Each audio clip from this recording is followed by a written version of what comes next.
जय माता दी दोस्तों, आज का वीडियो बनाने का पर्पस है बेसिकली मैं शरद ऋतु के बारे में, पंचकर्मा के बारे में और नवरात्रों के बारे में कुछ एक इन्फॉर्मेशन शेयर करना चाहता था। मैं एक प्रॉपर वीडियो बनाना चाहता था बट मेरे को टाइम नहीं मिल पाया, तो मैंने सोचा एक व्लॉग टाइप बना के मैं पोस्ट कर दूं क्योंकि इन्फॉर्मेशन इंपॉर्टेंट है।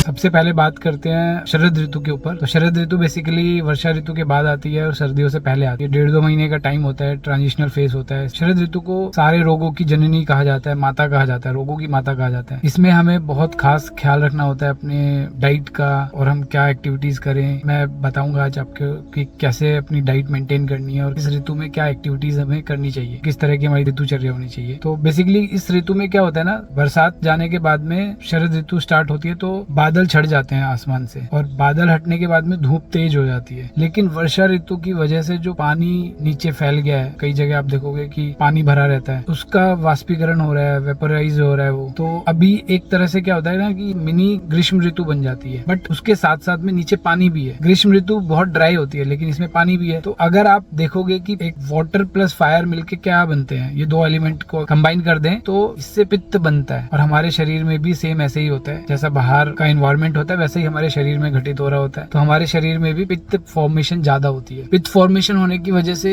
क्या होता है कि हमारे ना चैनल्स क्लॉग करने लगते हैं, हमारी अग्नि मंद पड़ने लगती है, डाइजेशन बहुत वीक हो जाता है, हमारा एपेटाइट हम लूज करने लगते हैं। तो इसमें खास ख्याल रखना होता है हमें खान पान का। अब मैं बात करता हूँ नवरात्रि की। तो नवरात्रि भी शरद ऋतु के स्टार्टिंग में, देखिए 2 तारीख से शरद ऋतु शुरू हुई है और कल से नवरात्रि शुरू हो गए हैं। तो इसमें नवरात्रों का क्या महत्व है? नवरात्रों का बेसिकली यही महत्व है कि हम फास्टिंग करते हैं, हम अल्पाहार लेते हैं और फलाहार लेते हैं, और तीसरी चीज क्या है, हम अन्न नहीं खाते हैं, उसके अलावा हम सिंगाड़े का आटा खाते हैं। तो ये जो सारी चीजें हैं ये हमारी बॉडी को डिटॉक्सिफाई करती है। सिंगाड़े का आटा खासकर हमारी बॉडी में से एक्सेस कफ को निकालता है, जो हमने वर्षा ऋतु में हमारी बॉडी ने संचित कर लिया था, उसको इकट्ठा कर लिया था। और ये पित्त का भी शमन करता है, ये बहुत ठंडा होता है, तो ये पेट को ठंडा रखता है, पित्त भी नहीं बढ़ने देगा, वेट भी नहीं बढ़ने देगा, वेट मैनेजमेंट में बहुत हेल्प करेगा और एक्सेस कफ को यानी कि फैट को निकालेगा बॉडी में से। तो इस तरह से हमें नवरात्रों में फास्टिंग करनी चाहिए और नवरात्रों की फास्टिंग का यही सिग्निफिकेंस है कि हम अपनी बॉडी को डिटॉक्सिफाई करने का हमें एक मौका मिल रहा है। तो इसके अलावा क्या है कि आप कम खाएंगे क्योंकि आपकी एपेटाइट अभी बहुत अच्छी नहीं है, आपकी भूख अच्छी नहीं है, तो उसके हिसाब से आपको खाना है। और हमें बहुत हैवी फूड नहीं खाने, जैसे पनीर हो गया, डेयरी प्रोडक्ट्स तो हमें अवॉइड करने चाहिए सारे इस टाइम पे। और अगर खाना है तो आप नवरात्रों के बाद में खीर बना के रात को रखिए, उसको चंद्रमा की रोशनी में रखिए, जब वो अच्छी तरह से उसमें चंद्रमा की शीतलता के गुण आ जाए तब उसको आप खा सकते हो, तो वो एक प्रसाद बन जाता है। तो वो बहुत ठंडी खीर होती है। तो इस टाइम पे आप मखाना खाइए, जो भी ठंडी चीजें हैं। गुलकंद खाना चाहिए इस टाइम पे, क्योंकि गुलकंद क्या है, पेट की जो गर्मी है उसको शांत करता है। गुलाब की पंखुड़ियां और धागा मिश्री से बनता है, सिर्फ ये इंग्रेडिएंट होने चाहिए। आजकल मार्केट में बहुत सारे इंग्रेडिएंट्स वाले गुलकंद भी आ रहे हैं, बट वो सब अवॉइड कीजिए। मेक श्योर कि उसमें सिर्फ गुलाब की पंखुड़ियां और धागा मिश्री हो, ये 2 चीजें होंगी तो वो बहुत आपके पेट को ठंडा रखेगा। रात को आप 1 चम्मच 2 चम्मच खा सकते हैं, खाना खाने के बाद कभी भी दिन में 1 चम्मच खा सकते हैं, रात को भी खा सकते हैं। बस डायबिटीज वालों को थोड़ा ध्यान रखना है, बट इससे आपका ऐसा नहीं है कि आप डायबिटिक हो जाओगे, इसमें शुगर है तो ऐसा कोई दिक्कत है नहीं इसमें। तो ये खान पान की बात हो गई। इसके अलावा आपको जितनी भी ठंडी चीजें हैं वो आपको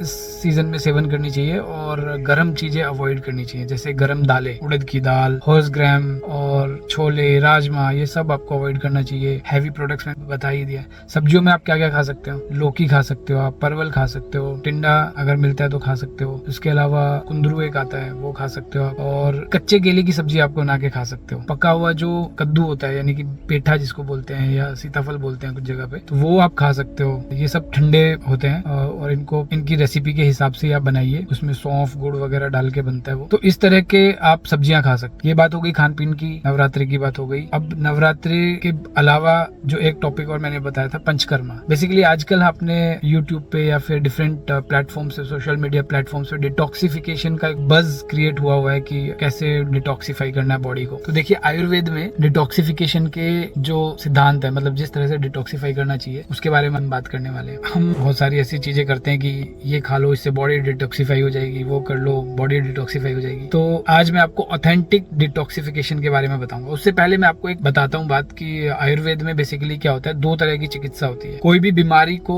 काउंटर करने के लिए आयुर्वेद में 2 अप्रोच ली जाती है, एक शमन, एक शोधन। शमन में क्या होता है, बेसिकली अगर आपके अंदर कोई दोष बढ़ गया है, वात पित्त कफ में में से कुछ बढ़ गया है, क्योंकि यही 3 दोषों की वजह से कोई भी बीमारी का जन्म होता है। तो अगर ये थोड़ा बहुत बढ़ गया है तो इसको आप दवाइयों से एलिमिनेट कर सकते हो, इसको बोलेंगे शमन चिकित्सा। और दूसरा जो शोधन चिकित्सा है, शोधन चिकित्सा में क्या होता है बेसिकली, जब आपके शरीर में बहुत ज्यादा कोई दोष बढ़ गया है और उसको आपको निकालना है, बॉडी में उसका बहुत ज्यादा प्रकोप बढ़ गया और उसकी वजह से काफी बीमारियां बढ़ रही हैं, तो आपको क्या करना होगा, उस टाइम पे आपको शोधन चिकित्सा लेनी चाहिए, जिसको पंचकर्मा बोला जाता है। तो पंचकर्मा में 5 चीजें आती हैं, वमन, विरेचन, नस्य, ये पांचों जो चिकित्सा है इनका एक टाइम होता है करने का कि बेस्ट ये रिजल्ट कब देगी। तो वमन जो है बेसिकली फरवरी मार्च के आसपास की जाती है, वो कफ को एलिमिनेट करती है, बॉडी में से एक्सेस जो फैट हमारी बॉडी में होता है उसको निकालने का काम करती है, यानी कि हमारे हार्ट चक्र से ऊपर जितना भी हमारा कफ संचित हो गया बॉडी में, कुपित हो गया, उसको एलिमिनेट कर। दूसरा विरेचन है, विरेचन बेसिकली हमारी नाभि तक, मतलब हार्ट चक्र से नाभि के बीच में जो हमारा पेट है, इस बीच में जितने भी आते हैं, आपका लीवर आता है, आपका डियोडेनम आता है, स्मॉल इंटेस्टाइन आता है, ये सब जो चीजों में इसमें ये पित्त का स्थान है। तो आपके पेट में जो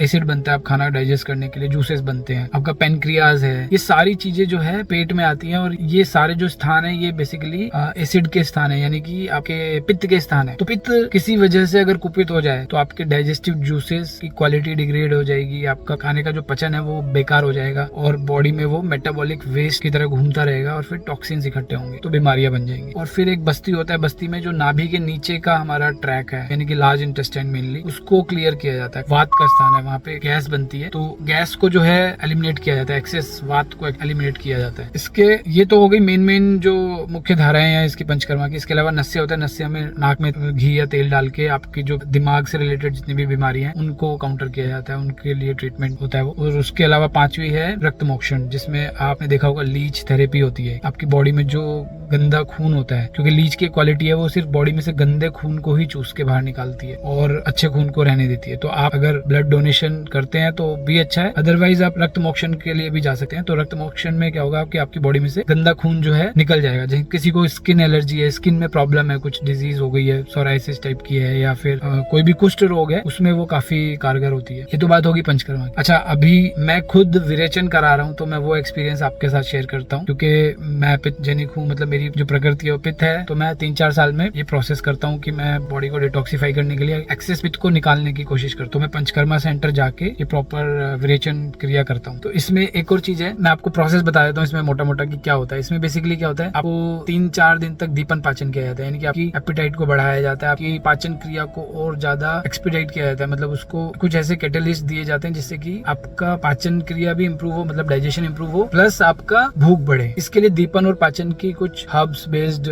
टेबलेट्स होती हैं, वो लेनी होती है। तो वो लेके आप अपनी भूख बढ़ाते हो 3-4 दिन तक, और उसके बाद में फिर प्रोसेस स्टार्ट होता है मेनली। तो कल मेरा पहला दिन था, तो तब मैंने 50 ml घी पिया था और उसमें बेसिकली कुछ दिन तक घी पिलाया जाता है, वो भी इंक्रीजिंग ऑर्डर में। तो कल 50 ml पिया, आज 100 ml पिया, फिर 150 ml, फिर 200 ml, और देखते हैं कहाँ तक बॉडी पचा पाएगी, क्योंकि अग्नि के हिसाब से आपको घी दिया जाता है, आपकी बॉडी के बल के हिसाब से, आपकी बॉडी की स्ट्रेंथ के हिसाब से घी दिया जाता है। क्योंकि अगर किसी का डाइजेशन बहुत वीक है तो हो सकता है उसके लिए 100 ml भी बहुत ज्यादा हो जाएगा। बट मैं जनरली घी खाता भी हूँ, तो और मेरा थोड़ा है कि मैं पचा सकता हूँ, तो बॉडी में बल है, तो उस हिसाब से 200 ml तक मैं उम्मीद रख रहा हूँ कि 200 ml तक जा पाएगा मेरा। ये 4-5 दिन तक होगा। फिर उसके बाद में नेक्स्ट डे जो होगा, जब मेरा ये प्रोसेस कंप्लीट हो जाएगा, तब नेक्स्ट डे जो है मुझे एक कुछ च्यवनप्राश टाइप का कुछ दिया जाएगा, पेस्ट दिया जाएगा, जिससे कि मेरी बॉडी में जितने भी ये घी ने टॉक्सिन्स को पेट में इकट्ठा किया है, वो टॉक्सिन्स जो है एलिमिनेट हो जाए मेरे स्टूल्स के थ्रू। तो आधा दिन तक वो विरेचन होगा मेनली। फिर उसके बाद में 4-5 दिन तक मेरी, क्योंकि अग्नि बहुत मंद हो जाएगी जब मैं इतना घी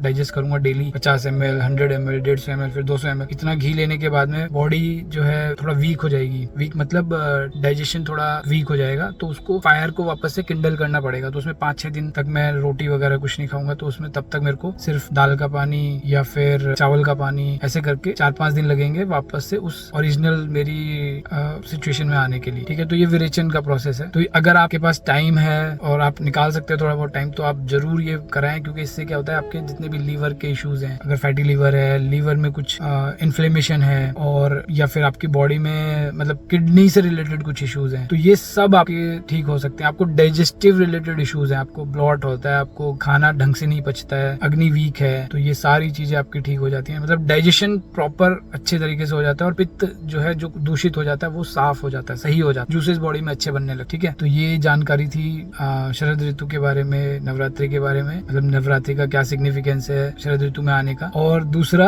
पंचकर्मा। आशा रखता हूँ आपको ये जानकारी पसंद आएगी और आप इससे थोड़ा सा बेनिफिट्स लेके ऐसी कुछ प्रोसेस कर सकते हो इस सीजन में। ये अक्टूबर नवंबर का पीरियड है, तो इसमें अपनी बॉडी को डिटॉक्सिफाई करिए। धन्यवाद।